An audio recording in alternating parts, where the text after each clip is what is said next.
Welcome back to the Weaving Magic podcast. I'm your host, Tara Webb, and this episode will be a solo cast with just me as we chat about the witch trials and your past lives during the witch trials, or maybe even your ancestors during that time. So, of course, we had to talk about this as this week going into next week is Samhain, which is the kind of witchy celebration for Halloween, All Hallows Eve, even Saints Day, which comes the day after Halloween on the November 1st, is all just, also Dia de los Muertos, which I hope I said that correctly, are all, around the country, around the world, just different ways of celebrating and recognizing and kind of like staying away from as well, if you think of colonialism coming in from the dead, basically. So I'm really excited to chat about this because I feel this so deeply in my life, especially whenever I came out as a witch. I came out of the broom closet, as we call it. So whenever I started tapping into more of what, who I thought I was, I really didn't identify with being a Christian anymore. I didn't identify with, actually, I didn't really know what I believed, I'd say, because I started reading different books, and I read the Be Here Now by Ram Dass, I'm not sure how you say his last name, and it got me really, really thinking about what all the different religions meant and how they coincided. And I still don't have all the answers for what I believe, and I'm actually constantly changing what I believe, which I think is really fun. We do want to be able to change and adapt, and I think a lot of people nowadays, they're really firm in what they believe, which is also a good thing. But if we're too firm, then that means, if something does knock us over, it can hit hard, which is where I was whenever my whole reality, my illusion shattered. Or you can just be so firm that, no one else is right except you, and that really limits the conversation and the growth that you can have if you believe that you are 100% right and no one else is right. I like to believe that everyone is right for themselves in their own way, and everyone is on their own path. So what is right for me and what's my path is not going to be the same for anybody else, even for my children. My children have their own path, and I tell them that constantly, that I just want them to be able to step into what they believe, and maybe we teach them to what we believe, but also we show them a wide variety of what's out there, and they also learn to respect other cultures and other religions as well, because that's a huge, very important part of what we're trying to teach, especially being witchy. I feel like it's huge, just respecting other people. So when I was tapping into that, I went to witch school with Mia Magic, because while a lot of things you can learn online, even through TikTok now, mostly, you can also go to YouTube. I felt like I had no idea what I was doing, and I needed just someone to talk about the basics with me, because everything that I would be considered witchcraft, I guessed, was just kind of fantastical. It wasn't something that was actually considered to be true per se. And you can see the 4 elements, people doing fire and water and air and earth, and you think of Avatar and that kind of stuff, which is literally what I think about. I can see myself doing that, and you're but that doesn't exist. So when you're tapping into that, it's it does exist, and how does it exist for me, and just really diving into what those mean. But as I was going into that, and also joining the community that I'm a part of, I learned more about what it means to be a witch, which actually really just means wise woman. The witches of the time that were burned before patriarchy really came into power, they were mostly just wise women who were medicine women. They were they had helped with home births. I'm trying to think of the term for that. Midwives. They were just the leaders who had a lot of knowledge. They were loving and helping with each other. That's mainly what it was. And the term witch was meant to demonize who they were, because people were growing scared. Christianity, the patriarchy, was growing scared of what witches were able to do, mostly because we were free thinkers. And so if you look back at like maybe around like the Victorian era, those who were more so termed witches or who would have been considered a witch were just women who wanted to wear pants or wanted to read a book that wasn't just frilly stuff, who wanted to get involved in politics, who just thought for themselves, basically. That's what, we would consider a witch. So multiple facets of this going into the witch trials and how it really applies to us still today. And then at the end, I actually want to lead you in your own past life adventure of connecting with your ancestors or even your own past life within it being a possible witch, or where you could have been during that time, or if your ancestors were during that time. So let's look at our ancestors.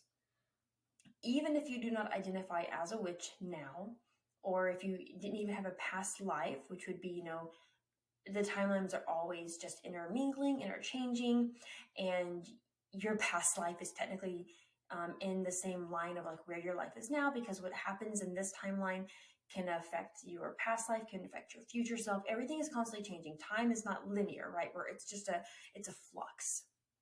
So completely avoiding that area of like, if you did or did not have a past life as a witch, do or do not believe yourself as a witch now, right? Any of this. The witch trials across Europe and the US still affect us today. And that is because we have this massive, as women, have a massive sisterhood wound. So let's think back to that time period when women were being persecuted, because the main thing of the witch trials is that a lot of witches actually weren't the ones who were burned and were killed. It was really just women in general, and maybe men who supported them. They didn't have to actually be witches. That was the whole point. Most of them weren't. So you can actually even see some countries have gone as far as to say, I think within the past year or two, is, wipe away those names that were considered witches and give them a clean, like erase the stigma, I guess, with the name. Like give them a clean bill of like, no, these actually weren't witches and that was our fault. We shouldn't have done that kind of thing. So think back to that time period when you didn't know who you could trust. You had a best girlfriend, maybe even your spouse, and you went to church and your crops were better than somebody else's. And maybe your cat went out and like caught their mouse or something like that. Something just off the wall. Well, their crops are better because they sent their black cat after us, and it's now a bad luck charm, a bad luck that they sent their cat. And so now we don't have good crops. They're a witch.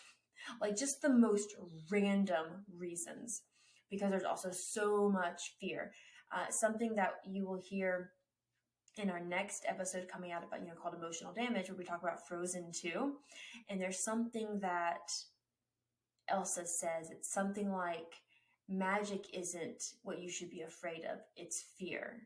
Fear is what is actually really dangerous. Magic isn't. So, fear is what makes people do dangerous things, including dogs. If a dog is actually scared, they're more likely to attack because they feel that way. You're backed into a corner.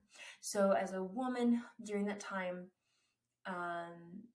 it would be very difficult to know who to trust, who you could tell things to, because if I go talk to Sally, then Sally might go tell Katie, and then, Katie might go tell Pastor so-and-so, or Katie might go tell her husband, and her husband might go say something, right? Because whenever the women were captured, when they were taken before to be questioned, they had just horrible things happen to them. Tell us who you're working with. Tell us who is a witch with you. What do you know? What were y'all doing in the woods? What were you doing here and there? Even just, herbalists going out and picking flowers and plants and things for medicine.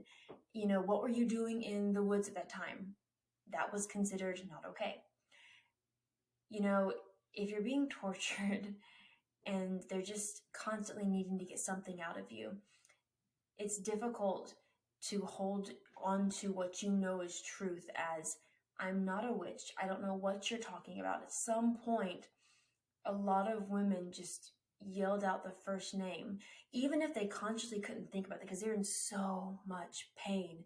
They couldn't even consciously think like, I'm going to say this person and I'm sorry if it hurts them. It was just like yelling names of like, oh, mom, Katie, this hurt, like whatever. Just yelling out even your husband's name, your children's names, because you're in so much pain. Well, by doing so, that would, indict the other people that they were then witches. And so this put the fear of sisterhood, the fear of not being able to trust fellow women, because if your name's going to come into their head, you actually want to stay as far away as possible from other women, because that could lead to your demise, right? So as women, we're fearful of that. We have this, they say that your grandmother holds you in her womb, because if you have a daughter and then the daughter has a daughter, like all the way back kind of thing. I was in my grandmother's womb and she was in her grandmother's womb, that kind of thing. So looking at how the lineage goes back, we can feel the things that our ancestors felt, that fear around not being able to trust women. And you even hear nowadays like, oh, she just wants all the attention from the boys. Or, you can't trust her. She gossips all the time. But then, we're fake because we have to be fake instead of being real. So there's just all this mistrust around. Children being scared that their mothers were being taken, not knowing what was happening, that fear as a child, and then that passing down and not knowing who you could trust as you're having your own children later, telling them to be wary of other people. The sisterhood wound is huge, and it's something that it needs a lot of deconstructing. Let's even look at the masculine aspect of that, the men at the time, because a lot of men really just wanted to support their wives and love them. And you either, said, no, my wife's not a witch, which then indicted you. And if you had any kids, where would your kids go? Would they be then believed that they were witches as well? Do you just let your wife go so you can take care of your kids? Do you keep them all protected away from this so none of this happens? The men went into just great protection mode of, we don't even know what to do. We're going to just be here and protect our wives, protect our families the best that we can. So the men have a lot of fear around this as well. The fear of like trying to protect, but then not being able to, because what happens when your wife is taken, when your daughter is taken, when your mother is taken, and there's nothing you can do to help them? It's very difficult. So that has then also been passed down through generations of men, and that masculine energy, the feminine energy. We're not just specifically talking about man and woman, right? It's the masculine and feminine that is wounded and has become toxic within that. Okay, so that is like our ancestors part that plays in everybody. Everyone has that inside of us because our ancestors had some kind of relationship with the witch trials. Whether it was blaming, being burned, being scared of being burned, hiding away, any of it. All of us have some connection to that lives inside of us. The other aspect of this is our own past lives.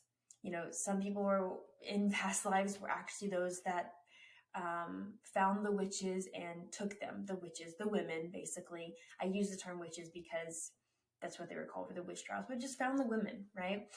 Some of us were actually those who were burned, those who were killed, those who were considered a witch.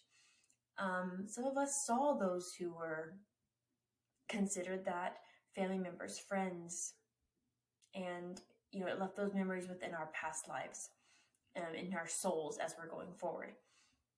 So that can also play a huge, huge role.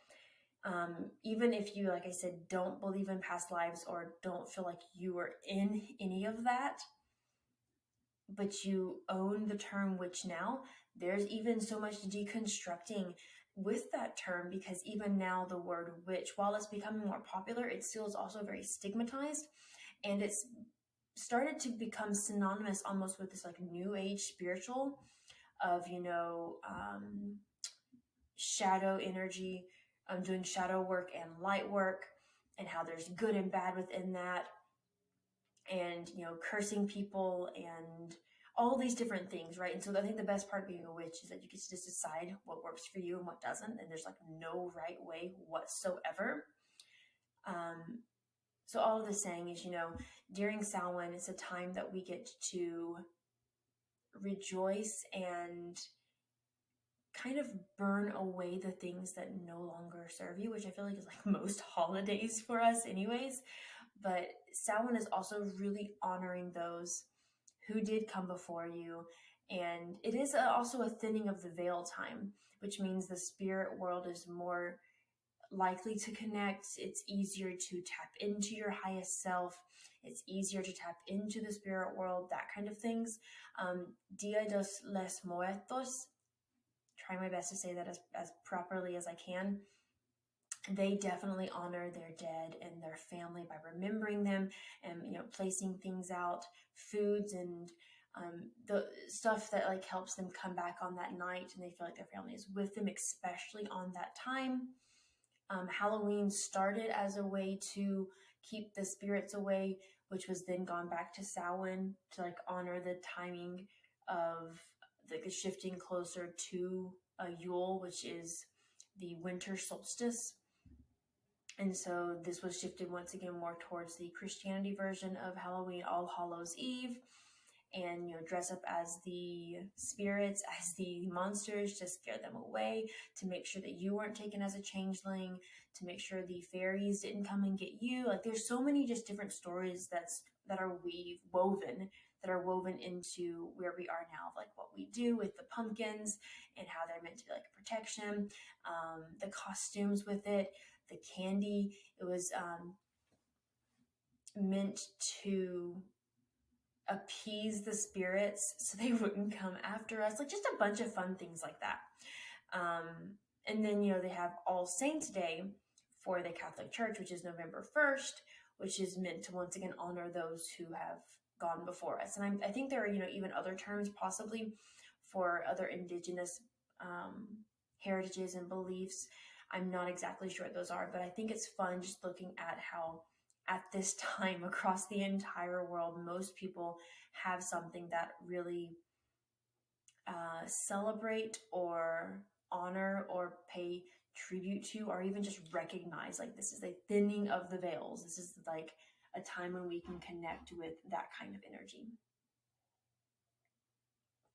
So all of that being said, if you have the space to right now, I am going to lead you in your own kind of past life connection, your own chance to kind of see where you were or what's coming up for you with the word witch, that kind of stuff, maybe where your ancestors were. If you don't feel comfortable with this, please do not feel like you have to stay on. You're welcome to pop off and come back when you do feel like you are comfortable. It's not going to be anything that you're going to be in charge of your body the entire time. You will have sovereignty over who you are.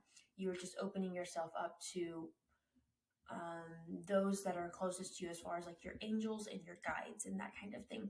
Also, I would not recommend doing this while you're driving or walking, being in a place where it's just very comfortable and safe for you, because we are calling in those energies, calling in the ability to tap in more so. So this is something that you should feel like you're in a safe container for. So all of that out of the way, I would like for you to take a moment and just breathe. As always, just breathe.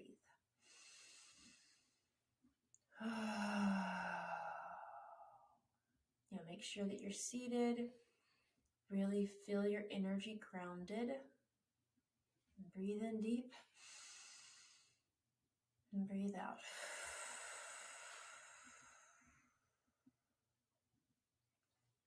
I want you to put one hand on your chest and one hand on your womb space, on your stomach, whatever you want to call it, and just really feel your body.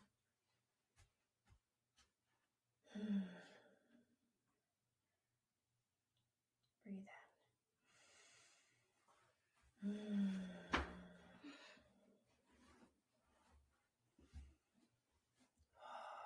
Okay. As you're breathing, I'm going to say some words. Please repeat after me. And you get to adjust them however you feel. This is how I connect and how I guide others to do so. But as always, you're welcome to add or take away whatever feels comfortable for you. Also, if you don't see anything during this, that's okay. If you don't feel anything, that's okay. If you feel everything, that's wonderful. That's also okay, right? It's all up to what's coming through for you. Continue to breathe. And if you don't feel anything right now, it could be that it's just opening up for you to see something later, for you to understand something later, Whatever comes through now, everything, nothing, some things, whatever it is, it's all meant for you right now. So, repeat after me. I call upon my highest self to channel through me and in me and around me anything I need to know and understand. I call upon my guides, and here you say whoever you connect with. I call upon the Archangel Gabriel. I call upon Thor and Odin and Freyja.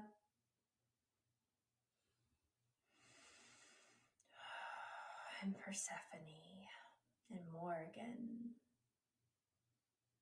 These are who I connect with. Who do you connect with?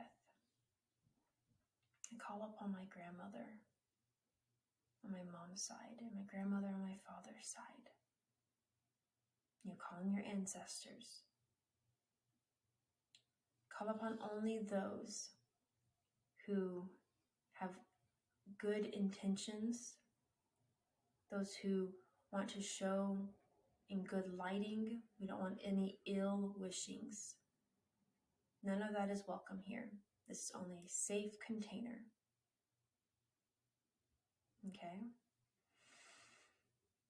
And I ask you to show me what it is that I need to see and learn and connect with in regards to the witch trials, in regards to being a witch, in regards to healing the sisterhood, the witch wound. Whatever you feel like is for you right now, say that specifically. Thank you for always being there and guiding and watching over and protecting. I am an open channel and vessel as I hold on to my sovereignty and I listen to what you want to share.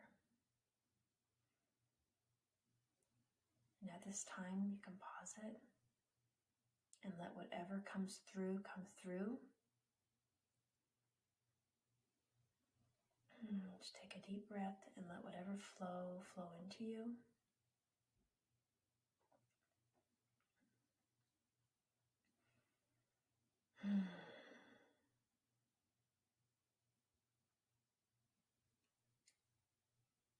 I would recommend pausing the podcast where you are right now and continuing to just let whatever comes through for you. And I'm going to close it out so you know how to close it out. When you are done, when all of this is shown to you, you can ask any questions that you want. You may not receive answers, depending on what needs to be said or not. why was this shown to me? How can I adopt this into my life?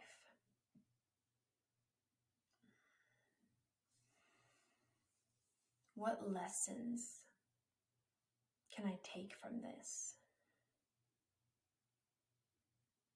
What should I do moving forward? Anything that you feel that you can ask to elaborate on this. Remember to just stick to your breath and stay grounded.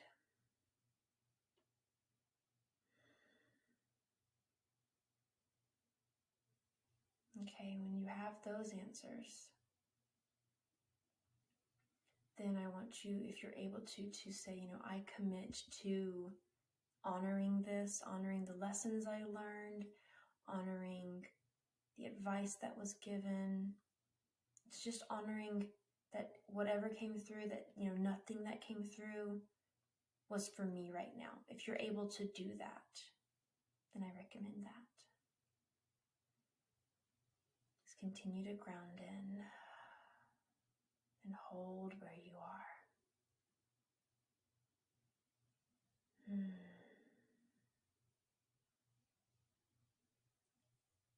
And now we're going to call back our energy from anywhere it's been. So I want you to just continue to breathe. Thank you to those guides, those ancestors, those angels who watched over us. And if you feel comfortable, we're going to do an energy calling back. I want you to send all of your energy to me. Every breath, just breathe. Breathe it out.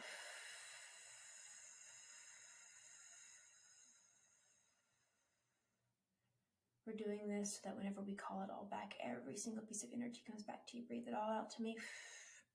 Any pieces of jiggling, of tingling sensation that you feel in your body, send it out to me. Send it, send it, send it. When you're done, just hold it there for a second.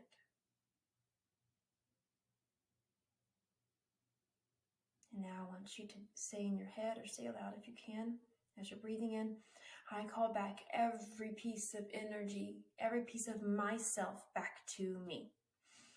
And feel it all rushing back, wherever it was, from me, from going to the grocery store earlier, from driving your car, from talking to your friends, whatever it was, call all of it back to you. Every single piece of you that was left anywhere, call it back. Feel it flowing back into your body. Feel it tingling in your legs and your hands and your arms. Just feel it everywhere. Shake out your hands. Just feel it. And as it's coming back, ask that it disperses evenly. If there are pieces that feel heavy, or if your head feels, lightweight, if you feel like you have a headache or like you can't move, just, ask that energy disperses back to you where it needs to go evenly, so that you are able to feel yourself again. And keep calling it back in until you feel like all of your energy is back.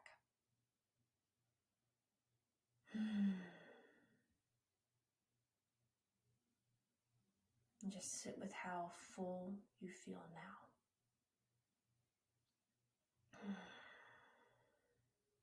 You can call your energy back at any point throughout the day. If you're feeling extremely drained, just take some moments, just breathe and call all of that energy back to you. Everywhere that it's been. And it's a great way to really, rejuvenate yourself, to really feel like, you haven't been drained by that vampire energy, anything like that. And now as we have everything called back and everything is dispersed where it needs to be, we're not having any energy cluster in any sections or anything like that. Just breathe and say, the circle is open yet never unbroken. The circle is open yet never unbroken. The circle is open yet never unbroken. And I close my circle now and contain everything. All of me within it comes back to me. I close out. You can imagine the bubble coming back into you. You can imagine whatever it is. This portal, this connection is now closed. Thank you.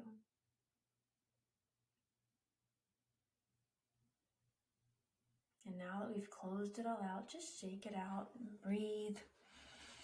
And you can use this tool, the words I said at the beginning, any of this, to just go back in and tap into whatever wants to come through for you at any point. It doesn't have to be specific to, the witch trials and that kind of stuff.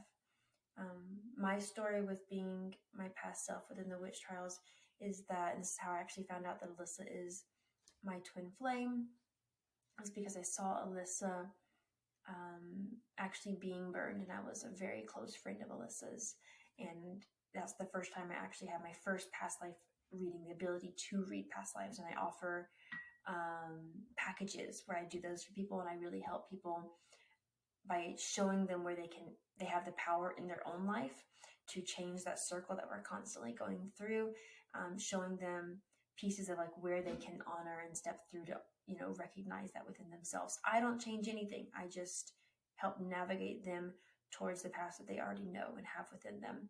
And that's where I had that first ability to. So that's my past life of being a witch, is that I wasn't really considered one, but I had and saw all of those around me that I cared deeply for were considered that and were traumatized and, killed and that kind of stuff. So thank you so much for joining me on this episode. I would love to, if you feel comfortable sharing some of what you heard or what you tapped in with, or, if it didn't work for you, I would love to hear that as well.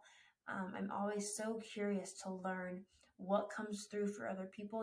I see images just flash through my brain, and then words appear, right?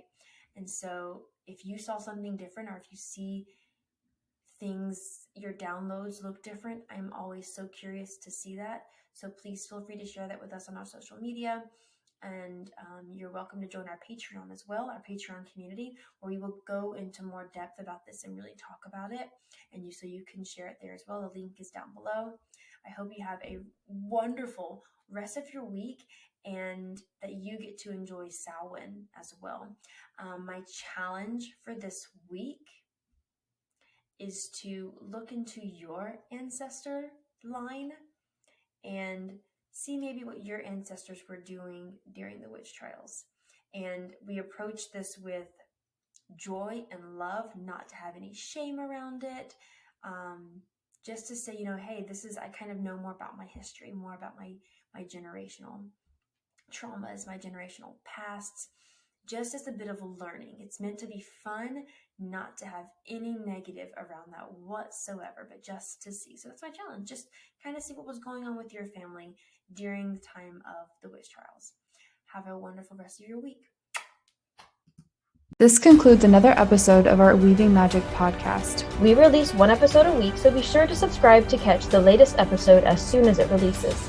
You can find us on Instagram at Weaving Magic Podcast. That's Weaving Magic, MAGICK Podcast. We would also love it if you could leave us a review.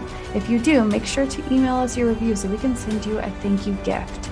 Thank you so much for joining us, and don't forget to find a way to weave magic into your daily life.